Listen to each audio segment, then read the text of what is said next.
Tiro de esquina para Ole'S. Ole'S que quiere empatar el partido. We are gathered here today to mourn the loss of a man who died on a roll. Wait, is that a toilet roll pun? No tears though, ladies and gentlemen. Don't want anybody to ply. That doesn't even make sense, I swear. It was always there for us when the hit the fan. Okay, this is outrageous. Yo guys, it is your boy Niran here, and you are watching FTW. This of course the series where it brings you the best and more frequently the worst of what football has to offer during the last 7 days. What's been kicking off in the world this week? Well, Insulate Britain once again believe they can become cars by parking on the streets of the UK, and it seems pointless anyway because most of British houses are already insulated. Stop it. I haven't seen this much chaos on the street since Jack Grealish last went on a shopping run. One driver tied an IB member to a guardrail using his own flag. It's a shithousery award for him. And Manchester United were quick to use it as an excuse to try and not lose again. What do you mean you can't make the game? You flew to Atalanta. Yeah, but the thing is, they've got parachutes now and they're in the sky. It's crazy. Moving on to the Champions League though, but first of all, with a banger of a game in Group B, as Liverpool beat Atletico Madrid 3-2 to keep up a 100% record in Europe. Send that to your fucking friends! We witnessed Mo Salah magic and a Naby Keita screamer to put Liverpool ahead. Goodness gracious me! Before an Antoine Griezmann brace made it all square. This one wasn't without controversy though, as Antoine Griezmann, after scoring, was given a straight red card. He could have been killed. Andy Robertson got deleted off the face of the earth. And we may never see James Milner again either. The man was on life support during the second half. Doc, is he gonna make it? Maybe if he stopped playing, aged flipping 57, he would. A Liverpool penalty restored the lead against the 10-man Atleti before they had one of their own overturned. Diego Simeone was not impressed. He headed straight down the tunnel like the last of the turkey Twizzlers were gone at lunchtime. Why are you running?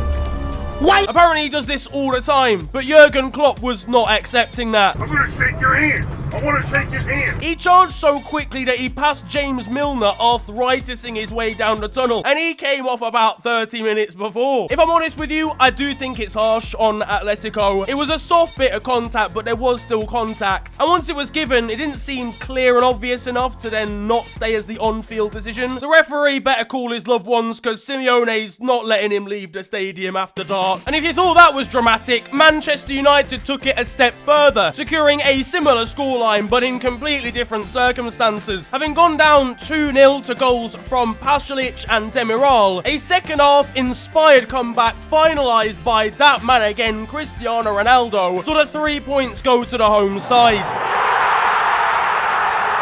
Zidane's been linked as a manager, but it was so desperate in the first half they were considering slapping him in midfield. Ole was on course for meeting Steve Bruce down at the job centre, and he didn't seem too inspired on the bench. So if I quit after he scores, I get the win. Ole, this is not Weekend League. How many times? But at that point, Ole mode was activated. Under all manner of threat, this man manages to survive by the skin of his teeth. First of all, Slabhead equalising with a hit as clean as he provided in Mykonos, and then Cristiano Ronaldo with the inevitable. Into Ronaldo! He's bailed out Ole Gunnar Solskjaer so many times, you'd have thought it was him in Mykonos. I watched the game and it was one of those where you could tell what was going to happen. It was the grandeur of Manchester United. They were always going to find a way to win this one. But equally, let's not get ahead of ourselves. This is an Atalanta side notoriously bad at defending without all 3 of their main centre-backs by half-time. It was like playing Liverpool when we had Reece Williams acting as a fridge freezer on the back line. Manchester City and Real Madrid both won comfortably in the group stages, but it was a much tighter affair for PSG, who scraped past Leipzig 3-2. Lionel Messi rescued the Parisians with a brace including a Panenka penalty, but was it as good as this pen from Yeovil Town? One kid in the crowd was ready to bet everything he could to get a shirt off Leo after the game. And Leo could have had a hat-trick for himself had he not given a late penalty to Kylian Mbappe to take instead. The Frenchman then missed the spot kick. The fucking baguette-eating dickhead frog. It was probably too distracted after this half-time referee's whistle scare. Grande engenheiro que é o Pochettino, e esse engenheiro vai... At Dortmund, and one fan went viral this week after running up to Erling Haaland after the game to get his shirt. He may well have crept into the starting 11 and played at centre-back in Europe because they got smashed 4-0 by Ajax. In the Premier League, and it was the dawn of a new age for Newcastle off the pitch, but there was more of the same on it with a 3-2 loss to Spurs. Even the net worth of Saudi Arabia can't save this Newcastle defence. The new owners are already looking for a refund here. I'm gonna have to watch Erling Haaland away at Bristol City in the Championship. Even Harry Kane scored, and he's been working from home this season. We've got footage of the new owners approximately 47 seconds into investing in football. I'm rapidly falling out of love with football. I just wonder what's the point anymore. It's gonna be a rough ride, but at least the players know their first win as a starting 11. They're getting themselves a new Bugatti from the chairman. But even still, the crowd was bouncing, the atmosphere was electric with the knowledge of new hope for the club. Pretty sure I spotted Nico Milana in the crowd. However, that was all quickly overshadowed just before half-time when the game was suspended for a fan who suffered a medical emergency in the crowd. Sergio Reguilon and Eric Dyer were quick to point this out to the referee and get the game stopped. And one member of the crowd, a trained doctor, provided CPR, which ultimately may have saved this man's life. Serious respect to those Tottenham players, all the players really, the referee for taking them off, and of course the doctor, everybody involved from both of the medical teams. And shouts to the guys live on Sky as well. Presenting in that sort of situation is almost impossible, and they used it as an opportunity to actually educate people on how to give CPR, which is very, very good and quick off the bat. Thankfully, the man in question is now conscious, but it was a scary moment. It was ultimately the last game in charge as well for Steve Bruce, who was sacked just a few days later. Steve, it might be you. Which I find crazy because he just always seemed in control.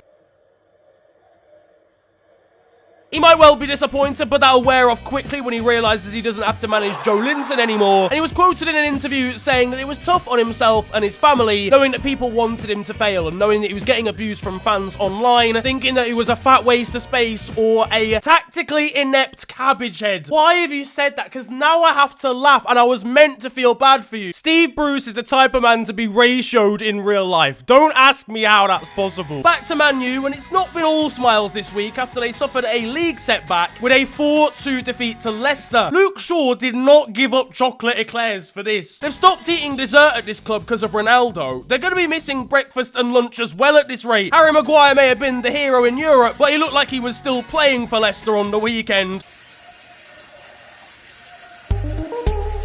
Your next task is to defend competently. Fuck's sake. They got done over by a boohoo man model. The only shooting he's done since May is the photo kind. They equalised for 2-2 as well with 10 minutes to go before conceding to Jamie Vardy from kickoff. It was so fast that United had to put both goals in the same tweet. We're back in it! We're back in it! You know, we're back in it, you twats.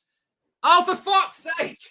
You're having a laugh. Ollie wasn't giving up without a smile, though. You know, it takes a lot of character to concede straight away. Bad character, but it's still character. There was a dramatic end at the Emirates as Alexander Lacazette rescued a point with the final kick of the game against Crystal Palace, and that kicked off wild celebrations in the ground. Divock Origi, Troy Deeney, Lacazette at home to Palace. Patrick Vieira was left in tears on a touchline. Fuck's sake, now I've got to watch Arteta manage my club. Meanwhile, James MacArthur somehow escaped punishment for volleying Bukayo Saka into the crowd. Advantage. There was also the revelation that Ben White just simply doesn't watch football. That's right, growing up he barely was interested in football and doesn't even know that much about Arsenal legends like Vieira. With how Arsenal were defensively at points in this game, maybe he should start. The poor guy must have been disgusted when Match of the Day came on as a child. Oh, I'm not having this. I'm not having this. And at Liverpool, we carried out a routine victory over Watford in Claudio Ranieri's first match in charge. Can't imagine the Watford board were too happy about this. He has to go, blood. Danny Rose had a tough day at the office against a incredibly informed Mo Salah, who spun him and the rest of the population of Watford for another wonder goal. I'm not sure that all or nothing interest in him is still going to be there. Milan is a no at the moment. Okay. Those Milan scouts aren't going to be too impressed when they view his next training session. You're supposed to be a dinner man, serving dinner to the students in the secondary school. The poor guy, I mean, Mo just spun him. The streets are not going to forget this one. October was the month where Saudi Arabia took over Newcastle, but it was Danny Rose who was the true war criminal. And there's also also been drama revolving around goalkeeper Ben Foster, who allegedly left Mo Salah as his fantasy football captain for the weekend. Alright, you legends, well, it's 9-0, boys, can't lie, but that Mo rascal got me a sweet 46 points. There was another dramatic comeback at Wolves, who beat West Midlands rivals Aston Villa 3-2. Their tweet after the game kept it short and simple. Their young striker Fabio Silva posted this on Instagram, suggesting his favourite food is... but that's a picture of his mum. You know what was a better time? Croquet this week. Let's bring this back, because these footballers can't be trusted. Oh, by jingo, it's back, Jeeves. At City, and it was a busy day for youngster Cole Palmer, who came on to play the final 10 minutes of a Premier League game before playing for the under-23s later that evening. Get him a job at Primark, because that's child labour. Meanwhile, at Charlton, and a very different kind of projectile was thrown onto the pitch there, and Dildo Baggins was calmly slotted into the back of the net by a marshal. A very different type of finishing that it's usually used to. Over in Spain, and Karim Benzema is about to face trial for the Mathieu Valbuena sex scandal from a few years ago, and he's facing the possibility of 5 years in prison for it. Because the only trophy that he's winning this year is the Ballon d'Or, because obviously Bale on... Staying on a Spanish theme, and Fernando Torres is a coach, and he's still wham. Look at this man! Imagine arguing with him in the dressing room. He'd pack you in a lunchbox. In Italy, and former Lazio teammates Luis Felipe and Joaquin Correa got involved in an altercation at full time. Correa had recently moved from Lazio to Inter, and when Lazio beat his new side, his former teammate and best friend decided to jump on his back and celebrate at the end of the game. Now, Correa didn't take this very well, pushed him away, and Luis Felipe was given a red card. He said that it was all fun and games, and he just thought they were still good friends and they were going to have a laugh about it. I mean, it was an absolutely terrible idea. What are you going to do next? Adebayor in front of his family when you beat them 3-1 in the reverse fixture? It's an accidental shithousery award for Louise. In France, and as breaking news as far as the Icardis are concerned, Maro saw my video the other day and said, absolutely not, fam. He unfollowed everybody on Instagram except for her. She's not followed him back, so at this point he's basically a simp. Rename the account Wonder Central Fans, because in the Netherlands we've got this outrageous own goal from Roda's goalkeeper. En die heeft de voorzet in huis. En Rodi de Boer vangt die bal. Maar valt met bal en al het doel in. Ja, er komt er nog een bal bij. Enige chaos daar, maar dan is de bal over de doellijn geweest. Bijzonder moment, ja, Bakayoko. Staying in the Netherlands, and PSV fans are really taking to Super Mario Götze. And at Vitesse, with the fans being applauded by the players after a 1-0 victory over NEC, turns out they were bouncing a little bit too much, and the stand that was supporting them collapsed beneath them. What's the thing made out of? Polystyrene. In Germany, and Bayern Munich found themselves 5 goals to the good inside 30 minutes against Bayer Leverkusen. Is that the time? I think I left the oven on. Forfeit the game, lads. I'll catch you back in the team. And it brought back some difficult memories of 5 goals in 9 minutes from Lewandowski for Wolfsburg. Meanwhile, there was crazy scenes in Northern Ireland when Glentoran goalkeeper Aaron McCary was sent off for attacking one of his teammates who gave the ball away in the build-up to a goal conceded, whilst they were winning the game. It's not that deep, mate. Hello all, and welcome to The Beautiful Game, the segment where we take a look at the poetic and brilliant side of the game that we love. We are back by popular demand for yet more glorious beauty.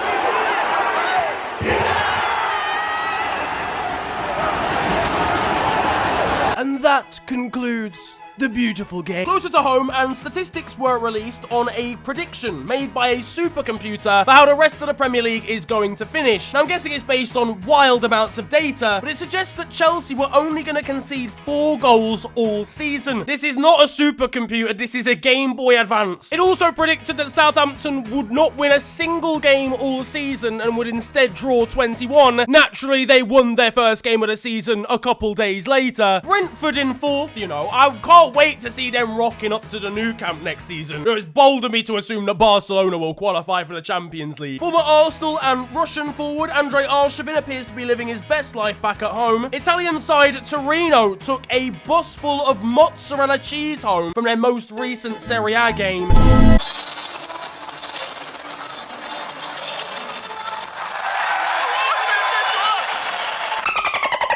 In Chile, and Ben Brereton fever is continuing to take over the nation. The Stoke-on-Trent-born converted Chilean forward is continuing to do the business on international duty, so much so that their country has named a street after him. And in Sweden, after Djurgården lost 3-0, one of their fans decided to go and steal a flag from the opposition's fan base, but he fell over and was captured on the way back. But now for the moment you've all been waiting for, because over in Romania, and you know what, I've slandered the Romanian First Division for a little bit in this segment, but maybe there is a little bit of quality here, even if it's a Ronaldo from Wish.com. That's right, a man with the first name Ronaldo playing in Romania scored 2 screamers in the same game. The actual Ronaldo hasn't scored a goal like this in about 3 years. Over in Paraguay, and the medical teams attempt to smuggle players away on their stretchers. We've got this from Portugal, where there's quite frankly too many things going on. Why is number 22 being replaced by another man with the number 22? The 4th official's getting a yellow card. There's just... In Turkey, and Brighter say Samuel had his say on Snapchat about the quality of the refereeing there. We've got Honduras fans cheering on every pass from Jamaica whilst losing 1-0 because they dislike their manager so much and they want him to get sacked. Wow.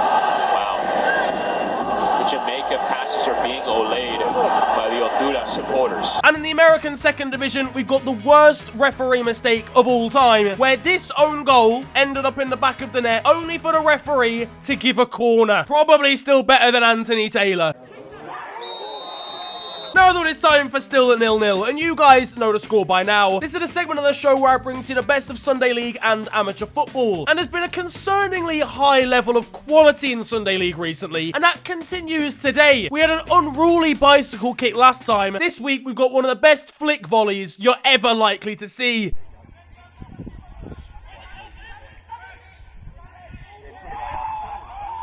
Go on. Yeah! Here we go! Can somebody please check on number 8 there? I don't know if his heart can take that. On to the weird stuff though now. In Russia, and I don't honestly know really how to explain what's going on between this couple in the crowd, but please, for the love of God, don't eat pigeons. You could go to any chicken shop in South London and do that instead. Non-league side Peterborough Rangers won a cup game in the local county 40-0 this week. I mean, again, forfeit the match, lads. It's 3-0 in the records. Just do that. And finally, over in Australia, A-League footballer Kwame Yeboah has left Western Sydney this week. That doesn't seem too bad. I guess he's just decided he doesn't want to be at a club anymore. No, he's decided that he's going to sign a professional modelling contract. The 27-year-old is giving up football and stepping into a new sphere. I mean, James Maddison practically did it in the off-season, so ring up Boohoo Man as well, big man. That, though, is going to wrap up football this week, and I hope you have enjoyed it. If you have, then feel free to slap a like on the video, and of course, subscribe if you're new to the channel. You can also follow me on social media. It is at @theofficialfng on Twitter and on Insta. But it's been a pleasure ranting at you guys today. Have a wonderful day, enjoy yourselves, and goodbye.